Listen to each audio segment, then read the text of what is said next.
আসসালামু আলাইকুম রহমতুল্লাহ। ভারতের সাথে কিছু হলেই চিকেন নেক নিয়ে টানাটানি। এইবার ভারতের ধর্মগুরু সাতগুরু এক জটিল এবং কঠিন পরামর্শ দিয়ে ফেলেছেন। এই পরামর্শ যদি ভারত সরকার শুনে ফেলে বা ভারত সরকার কার্যকর করে, তাহলে কপালে বেগ আছে। ভারত সরকারের না, বাংলাদেশ সরকারের বেগ আছে। এবং তিনি যে পরামর্শ দিয়েছেন, সে পরামর্শ অনেকটাই বিপজ্জনক। তিনি বলেছেন যে এটা ছোট বলে একে নিয়ে এত গুতাগুতি, ঠেলাঠেলি, এত টানাটানি, সামারাইজ করতেছি, পরে বিস্তারিত তার বক্তব্যই আপনাদেরকে শোনাবো। যে এত ঠেলাঠেলি গুতাগুতি করছে 1946 থেকে 47 পর্যন্ত আমাদের হয়তো বা এটা বড় করার ক্ষমতা ছিল না, কিন্তু 1971-এর পরে 1972 সালে তো আমাদের ক্ষমতা ছিল। তো এটা নিয়ে এত দ্বিধাদ্বন্দ্বে থাকা বা হতাশার মধ্যে থাকা তো সমীচীন নয়। এটাকে বড় করে ফেলেন। ছোট বলেই যখন এটা নিয়ে এত মাতামাতি গুতাগুতি, তাহলে এটা বড় করে ফেলেন, এটা চিকেন থেকে হাতিতে পরিণত করে দেন, তাহলে তো ঝামেলা মিটে যায়। বিষয়টাকে বুঝতে পারছেন, উপলব্ধি করতে পারছেন? ছোট বলে আমরা সেটাকে বিচ্ছিন্ন বা সেই অঞ্চলটাকে কাট আউট করে সেখানে অস্থিরতা সৃষ্টি করতে চাচ্ছি। সেটাকে বড় করে ফেললে, হাতিতে পরিণত করলে তো আর এই প্রবলেম ফেস করতে হবে না। কি বলেছেন ধর্মগুরু? চলেন আপনাদেরকে শোনাই, তাহলে আপনারা বুঝতে পারবেন। চিকেন নেক নামের অঞ্চলটিকে হাতিতে পরিণত করার হুমকি দিয়েছেন ভারতীয় আধ্যাত্মিক গুরু সাতগুরু। বেঙ্গালুরুতে আয়োজিত এই অনুষ্ঠানে সাতগুরু বলেন, শিলিগুড়ি করিডোর হলো ভারত বিভাজনের ফলে সৃষ্ট 78 বছরের পুরনো একটি অস্বাভাবিক পরিস্থিতি, যা 1971 সালেই সংশোধন করা উচিত ছিল।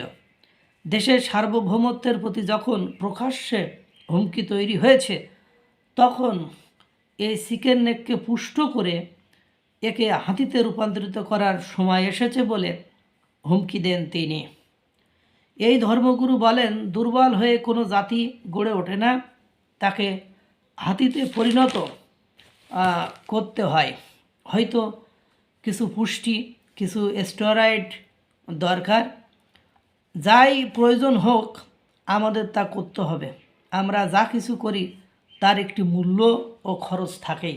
আমরা যা কিছু করি তার একটি মূল্য এবং খরচ থাকেই। তার উনি যদি আমি খোলাসা করে বলতে চাই বা বলি, ওনার ওই কথার ব্যাখ্যা করি, তাহলে এরকম হয়, যেহেতু চিকেন নেকটা ছোটো, তাহলে ওর আশেপাশে যে জমি টাইগা আছে ওগুলো দখল করে নাও, ওগুলো দখল করে চিকেন নেকটা বড়ো করে ফেলো, তখন তো আর চিকেন নেক কাটতে পারবে না।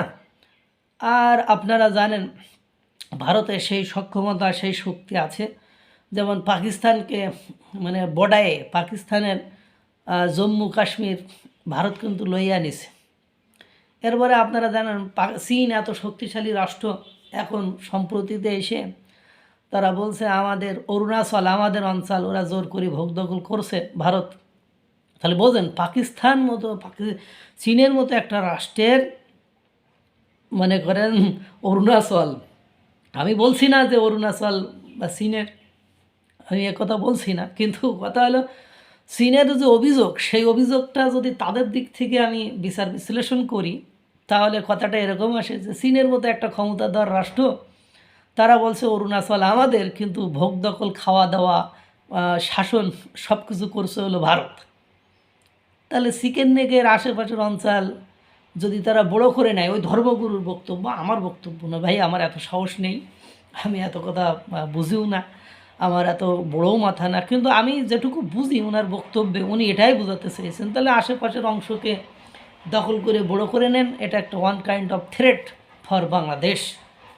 যেহেতু 1971 সালের কথা বলেছেন, অনেকে বলতে পারেন মায়ানমার বা চীনের কথাও তো বলতে পারেন, কিন্তু এটা নয়। কারণ 1971-72 শব্দটা যখন ওখানে সংযোজিত হয়েছে, তখন বাংলাদেশকেই বুঝিয়েছে। আল্লাহ তাআলা সকলকে ভালো রাখুক, সুস্থ রাখুক। আসসালামু আলাইকুম রহমতুল্লাহ।